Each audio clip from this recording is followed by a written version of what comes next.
Ready, ready, ready. What's up, what's up, what's up? First try, no warm-up. What's up, what's up, what's up? First try, no warm-up. What's up, what's up, what's up? First try, no warm-up. Yeah, I might just go ahead and say, first try, no warm-up. Hey guys, welcome to week 11 of the season. We are going to hit you with a little Respect Your Elders Raw action this week. We may have waited a little too long to edit, and I'm also going to be gone this weekend, so you're welcome for everything that's about to happen. You get the experience. This is the downfall of only having one editor and it being Bo. Me and Jacob could attempt it, but we would just rather not. Exactly. We choose not to. No. But with that segue, we're moving on to last week's games. C versus C, Chris versus Chase. Chase takes it 149 to 131. Moving on to the next game. A versus C. That was cool. Aaron takes it 114 to 80. And then we have the Kevin Garnett KG matchup, 85-124. Garrett takes it. Then we have me versus Alex, the Duval matchup of the year. I take it 104 to 75. And then round it out, our dreams as elders came true. Mir loses the bow 134 to 91. It was a great bunch of games, except I didn't get the median, so. Yep. I also lost. I didn't think it was that great, but Yeah. It was okay. Bunch of games. I had a good time. But Miller lost. Yeah. So, yeah. Yeah. After his rude Hate. words. Yeah. His hate for us. Yeah. He Hard deserved it. T. Hate. But I think we need to talk about Chase and Chris, the CBC. Yes. Mm-hmm. Last year's championship matchup.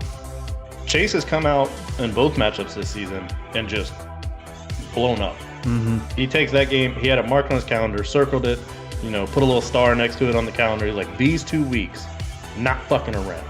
Yeah. He's I trying don't to know figure if out he's- how many games against Chris he has to win to be claimed the champion from last year. Yeah, I don't what it know if feels he's I don't know, but is he getting them out of the way? So if he plays Chris in the playoffs, is he just gonna lose now? I don't know. I think he's got his number at this point. Yeah, I was gonna say if I'm Chris, I don't want to see Chase in the playoffs because it's not gone well so far this year. I know how tricky Chris is though. Like all we gotta do is let Jacob finish second. Beats him. That's me. true. Yeah, those are Chase's 2 highest scores of the year, though. So it's literally saving his best for Chris. Yeah, so maybe Chris is just taking out some of the starters on his defense though, and letting Chase have these high scores, and then all of a sudden, boom, big time players are back on the field. I mean, I think we have to be fair to Chris. He's not playing. It's not like his team's doing bad. Yeah. He puts up good weeks as well. It's just Chase puts up better weeks. Yeah. I mean, Yep. Chris with a 131. Like normally, that's a dub every week, but not this week. It's literally a Yep. top 3 score this week.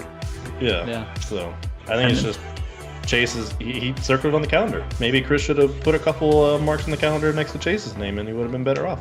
Nope. Very true. And then Garrett is 2-0 against you this year, Kevin. And I mean, the first time he played you wasn't crazy. They're both just low scores, but he is just blown up the past 4 weeks. He's scoring over 108 for 4 weeks in a row. The only other team on that current streak is Chris. So, Yeah, on the I up and mean, up. last year Garrett joined the league. I played him week 1. I threw up like 166 against him, just absolutely demolished him. It was kind of rude. I'm gonna be honest, it was rude. And then the next week, Chris followed it up with another 166. We probably didn't need to do that. But since that game, I have not scored over 100 versus Garrett. We played 3 times since then. I have shit the bed all 3 times. So apparently my team feels bad, much to my dismay, because I would like to win every game, but they don't seem to feel that way. So yeah, I mean, kudos to Garrett. He's on a tear. Good for him. I'm tired of losing and scoring under 100 this year. It's been ridiculous. Good for him, bad for you. Like Pretty much, yeah. And another team who was on a streak, Alex, is now on a 3-week streak of under 100. We thought that he had figured it out. Yeah, I think he's just back to the Alex that we know and love and appreciate. He had his fun. Yeah, I honestly thought Jamar Chase going down was going to actually benefit his team with the Tyler Boyd connection, but the Bengals are just like, we'll just give Joe Mixon the ball 900 times, and it just hasn't really worked out for him. So, yeah, I mean, tough times for Alex, but this is still one of his best seasons he's ever had, so I think you can't be too upset. And according to your stat from last week or a few weeks ago, he's still got this week to win, and which would be his best season win-wise. Yep. And so maybe he can take it this week. Yep. We'll find out. I agree. Yeah, and after that week of games, we had a little bit of movement in the standings with Chase and Kevin flipping, Garrett and Miller flipping. That's all 4 teams, 5th and 6th, 7th and 8th. So those are the 4 teams that are literally fighting for those last 2 spots, or just flipping around right there. Yeah, I'm eyeballing those positions now too, with my team deciding to go IR friendly this week. So I'm just like in survival mode. I'm like, how many games ahead of them am I on these guys? And so I'm nervous. I just gotta survive 4 weeks. Luckily, there's 4 weeks left in the season, because that's when I get everyone back. Hopefully. Hopefully. I think we need to talk about, if Colt trades you a top 3 position player, he will go on IR that year. Derrick Henry last year breaks his foot, goes on IR. Everyone were like, oh, Aaron got shafted in this trade. This year, trades Cooper Kupp, high ankle injury, surgery, goes on IR. Now, the whispers are coming out. Oh, Jacob kind of got screwed here. He gave up a bunch of depth, a bunch of picks to get Cooper Kupp, who was on a tear. Now, potentially, I don't think Jacob will miss the playoffs, but there's always that potential. You lose a player like Cooper Kupp, so... Yeah, I guess it's a little bit silver lining, though. Derrick Henry's top running back this year. So, I mean, if it is a trend, then I have that look forward to next year. But I'm not ready to be done with this year yet. So, hopefully I do still make the playoffs. I'm a little nervous, though. Colt literally is just chilling at the bottom, picking off players in the top 3 or 4. I'm pretty sure Aaron was up there last year, too, and just bringing them down. With his rifle, just sniping people off top. Definitely going to make trading with Colt a little harder. But at the same time, he's gotten rid of all of his good players, so people probably aren't going to be trading with Colt anyways. That's true. Unless they want draft picks. He's got plenty of those now. He does have a lot of those now. That's very true. All right, let's move that into this week's matchups. We'll start with what we all love, a CBC matchup. Chris versus Colt, number 2 versus number 10. We just talked about Colt has not done much this year. He's already put his mind on the future, got rid of Cooper Kupp, that whole shebang. Colt is also 0-7 versus Chris all time. He lost earlier this year. I think Chris is going to keep bullying. I don't really see a way that Colt wins this matchup. Yeah, it would take Chris forgetting to set. It would honestly take an error in the app for Colt to win, I think. I'm hoping for that error. I mean, nothing against Chris, but like we're neck and neck in the standings right now. So I just I mean, but also some against Chris. He's back-to-back champion. He's number 2. Yeah, a little bit against Chris. Yeah, but mainly I just want to get back above him to have more cushion. That's true. So. I mean, you did send Colt a lot of players. Maybe those players will actually do something, because so far they have not for him. Big brain. I got a big head to go with the big brain.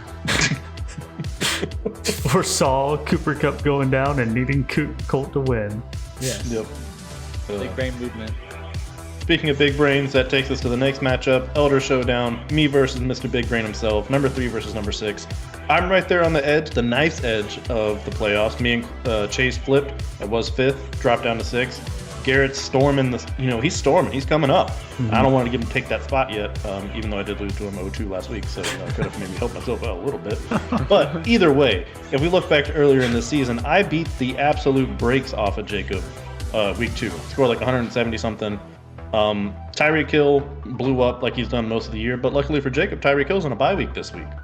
So, good for Jacob, bad for me. My team's been wildly inconsistent. We've all talked about it. I scored 170 one week and, like 60 the next week, so I really don't know what to expect. I have no idea what's going to happen. All I'm hoping for is Jacob's quarterback to score under 10 like they usually do. Yes, your team going up and down. Scored 85 last week. Just prep it. That's true. Yeah, if it's like the first matchup we had, he's about to score 185. And then Chris is going to score 190 because he's going to outscore him by a little bit. But that's it. Everyone else is going to be like around 111. So, yeah, I am definitely happy Tyreek is not playing because I get screwed by the big time players like that. Travis Kelce, Patrick Mahomes, Stephon Diggs has done it to me before. Tyreek Hill and Lamar Jackson last time we played each other, me and Kev. Hopefully Lamar doesn't just like make up for the difference and score 80 himself. It's always possible with Lamar, but luckily this year is it's playing been more Carolina than that. this week, so they are not good. I've also had bad experiences with players playing against Carolina when they play me too. They get 5 total touchdowns in the same week. The hell is that? Yeah. Freaking Joe Mixon. Our names are almost the same. We're supposed to be friends. I don't think he got that memo. But I guess not. moving on, Bo versus Alex, number 1 versus number 9. Interesting. We got number 2 versus number 10, number 1 versus number 9. So a lot of top and bottom matchups this week. Interesting. It's week 11. This is the last week Alex has got a chance to win if previous years are an indicator. So normally he deletes the app after this week. You know, we go into Thanksgiving, holidays come around, and he's like, I don't give a shit about fantasy football anymore. And you know what? I get it. You know, I understand. Thanksgiving, you get that meal, you watch those football games, and you go to sleep for like 4 weeks, and you wake up, it's January. You don't know what happened. We all get it. It's going to be a tough matchup for Alex to get that last win that he wants. Hopefully. Yeah. But, I mean, There's you've always a lost him chance of that. before. Yeah, there's always that Alex apocalypse just brewing on the horizon. You never know when it'll happen. Yeah. And he's tied his best for head-to-head wins with 4. So any more wins this year head-to-head will be a record for Alex. So I know we're all rooting for it, just not against our own teams, obviously. So It would be we'll see what happens. crazy to see number 9 and number 10 beat number 1 and number 2, though. That would be One week. pretty funny. Please do. That would be. Then we've got Chase and Mir. Chase lost to Mir earlier this year, and he's 1-3 versus them all time, surprisingly. Chase did, again, have the top score last week playing Chris. He does seem to like, blowing up against him. So we'll see if he can kind of carry that momentum. Jonathan Taylor finally looked like Jonathan Taylor. I know that's been a rough year for him. So maybe, Jeff Saturday's got another one in him. We'll see. Yeah, and Miller has looked very bad since about midseason. He was looking great to start the season with his brand new team, and ever since then, not good. I will say, since the bye week, Josh Allen has thrown like 2 interceptions a game in the 3 games following the bye week. He's got like 6 picks now. So when Josh Allen doesn't score 50, Miller's team isn't as good. Who would have thought? Yeah, I think Mir is like, his team was fresh. You look at one of those little Christmas tree air fresheners. They're fresh, they smell good, they're doing their job, they're doing great things for you. Freshness wears out after some time, so now they're just hanging there, not doing anything besides getting in your way of wins in this case. Yep. Mirror the air freshener team. Yes. Yeah. He's got some experience with air freshener, hitting his feet. He's a big fan. Big fan. And that's going to bring us to our game of the week. Aaron versus Garrett. And you might be thinking, number 4 versus number 7, that's the game of the week? Yes. Garrett, like we've been saying, on a tear. 4 straight weeks getting at least 108. Aaron's been doing pretty solid as well. Over the past 4 weeks, they would be 2-2 versus each other. And Garrett beat Aaron earlier this year. So both teams started off pretty rough and then, got some momentum going in the middle of the season. And they're trying to, finish strong after a weak start. So I think it'll be pretty interesting to see how this one pans out. Yeah, I mean, they both definitely started bad. Aaron started real bad, but after 3 weeks is whenever he had the big blow-up game. But he's kind of been going up and down, still having those good weeks. And Garrett did not blow up until just 4 or 5 weeks ago, and he has been going strong, consistent. Looking nice. Very nice. Yeah, I think that pretty much covers it. Hopefully Garrett doesn't kick me out of the playoffs. That would be upsetting. But, love to see new teams in the playoffs. Just hope that's not at my sake. Yeah. With my fears, I am kind of hoping Garrett loses this one. I feel like the bigger the gap from 7, the better I am. That's true. So Pretty sure you've rooted against everyone we've talked. Somehow you're rooting against everyone to lose except for yourself. Like all the other 9 teams need to lose and you win. I think that's. I mean, wouldn't that be most beneficial for me? First try, no warm up. Oh, hi there, everybody. You ever wanted to build something together that you just bought from like IKEA or something like that, and they could give you this nice tool that doesn't cramp up your hand? Well, forget about it. You got the Allen wrench. This thing, super compact, super helpful. More torque this way, better room management this way. So remember, everybody, I don't know if this is correct for you, but righty tighty, lefty loosey.